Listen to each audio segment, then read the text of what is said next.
அருகிலேயே 8 மணி நேரமாக நகராமல் ஃபெஞ்சல் புயலானது நிலை கொண்டுள்ளது. இது குறித்த கூடுதல் தகவல்களோடும் தங்களது கருத்துக்களை பகிர்ந்து கொள்வதற்காக தனியார் வானிலை ஆய்வாளர் ஸ்ரீகாந்த் நம்மோடு இணைகிறார். சார் வணக்கம் சார்.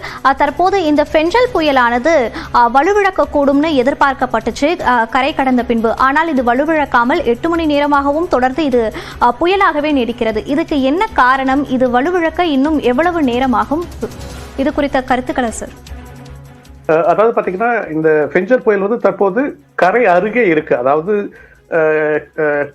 கரை மேல ஒரு பகுதியும் கடல் பகுதியில் ஒரு பகுதியுமா வந்து கடற்பரப்புல ஒரு பகுதியுமா வந்து இருக்கிறதுனால கடல் கொடுக்கக்கூடிய அந்த மாய்ஸ்சர் ஈரப்பதம் வந்து எனர்ஜி வந்து இந்த புயலுக்கு தொடர்ந்து கிடைச்சிட்டே இருக்கு. ஒரு புயலானது கரை கடந்து உட்புற பகுதியில் போகும்போது இந்த ஈரப்பதம் வந்து கட் ஆகும். அந்த ஈரப்பதம் கட் ஆச்சுன்னா அந்த புயலோட வலு படிப்படியா குறைய ஆரம்பிக்கும். இது நம்ம வந்து கஜா புயல் பொது கூட பார்த்தோம். கஜா புயல் வந்து கிழக்கிலிருந்து மேற்காக தெற்கு டெல்டா பகுதியில் கடந்தது. ஸோ தெற்கு டெல்டா பகுதியில் கடக்கும்போது ஒரு பாதி கடலோட போச்சு, ஒரு பாதி வந்து நிலப்பரப்போட போச்சு. ஸோ அதை தொடர்ந்து அந்த ஈரப்பதம் இருந்ததுனால கிட்டத்தட்ட நம்ம திண்டுக்கல் வரைக்கும் ஒரு புயலாகவே கரையை கடக்கும் சூழல் வந்து நம்ம கஜால பார்த்தோம். இது வந்து ஒரே இடத்துல நிலை இருக்கு.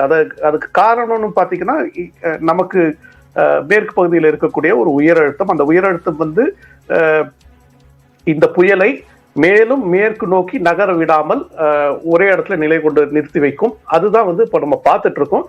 கரைக்கு மிக அருகிலே இருக்கிறதுனால கடல் பகுதியிலிருந்து ஈரப்பதம் தொடர்ந்து அதுக்கு கிடைச்சிட்டு இருக்கு. அதனால வந்து புயல் இன்னும் வலுவிழக்காமல் அதே இடத்துல நீடிச்சிட்டு இருக்கு. சார், தற்போது இந்த புயலானது ஒரே இடத்தில் நீடித்துக் கொண்டிருக்கிறது வலுவிழக்காமல். இது என்ன மாதிரியான தாக்கங்களை ஏற்படுத்தும்? இது என்ன ஆகும்னா வந்து மழை பெய்யக்கூடிய பகுதிகள் கிட்டத்தட்ட ஒரே இடமா இருக்கும். நம்ம நேற்று நைட்டுல சாயங்காலத்துல இருந்து பார்த்தோம். பாண்டிச்சேரி, விழுப்புரம் பகுதிகளில் வந்து தொடர்ந்து மழை பெய்ஞ்சிட்டு இருந்த பார்த்தோம். அதே மாதிரி திருவண்ணாமலை மாவட்டத்தில் மழை பெய்யறது பார்த்தோம். கடலூர் மாவட்டத்தில் மழை பெய்யறது பார்த்தோம். இன்னைக்கு காலையில நீங்க பாத்தீங்கன்னா விழுப்புரம் பகுதியில வந்து கிட்டத்தட்ட ஒரு 2 மணி நேரமாக ஒரே இடத்துல மழை பெஞ்சிட்டு இருக்கு. அதுக்கு காரணம் ஏன்னா இந்த புயல் நகரல. இந்த புயல் நகர்ந்துச்சுன்னா தான் அதனுடன் அடர்ந்த மேக குவியல்களும் உட்புற பகுதிகள் நோக்கி நகரும். இது நகராம இருக்கிறதுனால அந்த மேக குவியல்கள் கிட்டத்தட்ட ஒரே இடத்துல தொடர்ந்து மழை பெஞ்சிட்டே இருக்கிறத நம்ம பார்க்கிறோம். இன்னைக்கு வந்து விழுப்புரத்துல கடந்த ஒரு 2 மணி நேரமாக அதுதான் நம்ம பார்த்துருக்கோம். விழுப்புரம் மாவட்டத்தின் பல பகுதிகளில் புயல் நகரும் போது அதனுடன் இந்த மேக குவியல்களும் நகரும். அப்ப வந்து படிப்படியா மழை விலகும். இப்ப பாண்டிச்சேரியில ஒரு சின்ன பிரேக் அப்புறம் திரும்ப மழை வந்திருக்கு. இப்ப கடந்த ஒரு 1/2 மணி நேரமா பார்த்தோம்னா.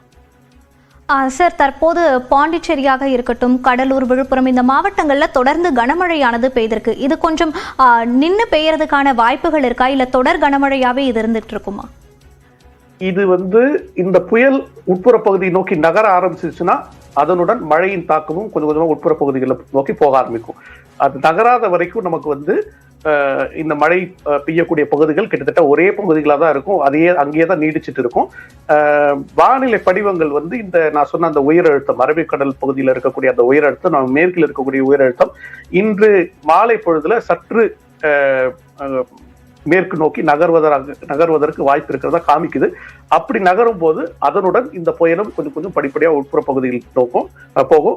கொஞ்சம் உள்ள போயிடுச்சுன்னா ஒரு கடல்ல இருந்து ஒரு 50-60 கிலோமீட்டர் தாண்டி உள்ள போயிடுச்சுன்னா படிப்படியா அதுக்கு வந்து அந்த எனர்ஜி, அதாவது மாய்ஸ்சர் ஈரப்பதம் காரணமா ஏற்படக்கூடிய அந்த வலு வந்து குறைய ஆரம்பிச்சிடும். அதுக்கப்புறம் நம்ம வந்து இந்த புயல் வந்து படிப்படியா குறைந்த காற்றழுத்த தாழ்வு மண்டலமா வலு இழந்து காற்றழுத்த தாழ்வு பகுதியா வலுவிழந்து மேலும் அதுக்கப்புறம் உட்புற பகுதியில் நோக்கி நகர்வதற்கான வாய்ப்பு கிடைக்குது.